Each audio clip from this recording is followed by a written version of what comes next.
So after I got burned by fire, I grew up being the strongest man in the state of Ohio. I played football with Art Sleester, who quarterback for the Baltimore Colts. They changed into the Indianapolis Colts. He was still their quarterback till he got kicked out with $1 million gambling habit. But my problem was I was the best athlete. I got burned. I trained harder than the kids. I was whooping men at 14, really 12, but at 14 I was dominating.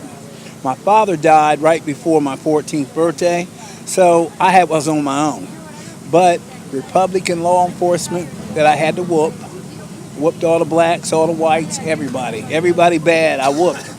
So the Republican law enforcement didn't like it because I was out of control. They couldn't control me, and I wanted to be rich.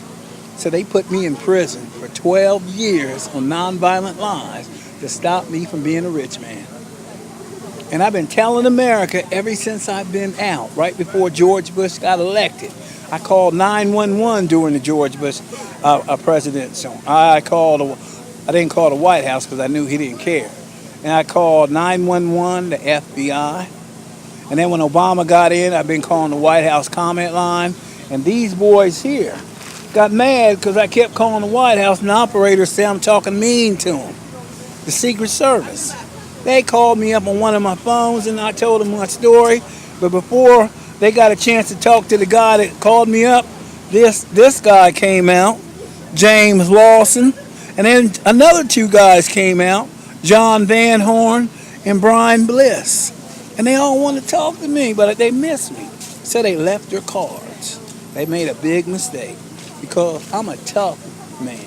Could have been a Hall of Famer. I was the best in tennis, basketball, football, and I was a pitcher in baseball. Pitched no hitters. So I was bad. And I could fight anybody. I'm still tough, like George Foreman right now. But I ain't getting no publicity because once people find out who I am, they shut me down. They don't want to talk to me at all. If I get near them, they'll shoot me, but they ain't going to talk to me and let me go to court. And that's my story. Doug Stewart in Occupy D.C.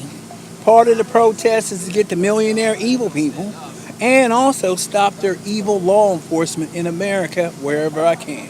And Ohio started it with me. That's why I'm on Ohio.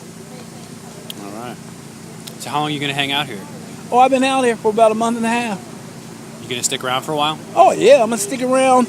And plus, my protest is never going to stop till I get an investigation like Penn State, like the Catholics in the church. You know, the Catholics are going to the International Criminal Court because they're not satisfied with money. They want to catch some of the people who actually covered up the crimes for the criminals. You see what I'm saying? Because what's wrong is wrong. You don't cover up criminals. You get them to repent, atone, do something to say they're sorry. Not just pay some money and then do it to somebody else that you don't catch them this time. You know what I mean? And that's the way America's been operating. You mentioned holding criminals accountable. Obama has made a point of saying we don't need to look back, we need to look forward. Well, you know, when he first started, right? This is to show you why they call him a lapdog. He first started, he said, there was no Al-Qaeda before George Bush and Dick Cheney said there was an Al-Qaeda. Now what's he saying? Everything they want him to say. You know what I'm saying? We don't want to hold the torturers accountable because they were only doing their job. We don't want to hold nobody accountable for committing atrocities. I mean, you can be Charles Mansell's people. You going to hold them accountable? Why ain't you holding them accountable? You know what I mean? And then, who do they want to hold accountable? The 22-year-old kid in prison for telling the truth on him. They don't want to let him out. They don't want to do, all they want him to do is die. It's a good thing he's a rich kid because he'd probably already be dead. They probably said he would have committed suicide or something. You know what I mean? That's horrible. And I'm pressing them for the release that kid. They didn't save Troy Davis, they can save the kid. Bradley Manning's a hero. Yeah, he didn't kill nobody. He just told the truth. If you don't want him in the Army or the services, it's like don't ask, don't tell. Get rid of him. But don't punish him to death. Right. That's wrong. And we should stand up for that, as well as every other victim. Like I have this thing from the Victims of Crimes organization. Every victim has a crime. No, I mean every crime has a victim, and every victim deserves our help. You know what I'm saying? I don't know how Obama and these Republicans and Democrats are sidestepping the pain of victims, but that's horrible. It's immoral. Well, you know that they're not you and me. I mean, these are a very far removed class of individuals that have found ways to jump over hurdles and get through the hoops that they've been told to jump through in order to get in the positions they're in. Well, I hear you, but they got to understand one thing: they didn't create this world, and things is not going to be looking good for them soon. Cause 99 to 1%, it don't look good. You know what I'm saying? They can do what they can to try to evade justice, but 99% to 1%, they're going to get caught. Yep.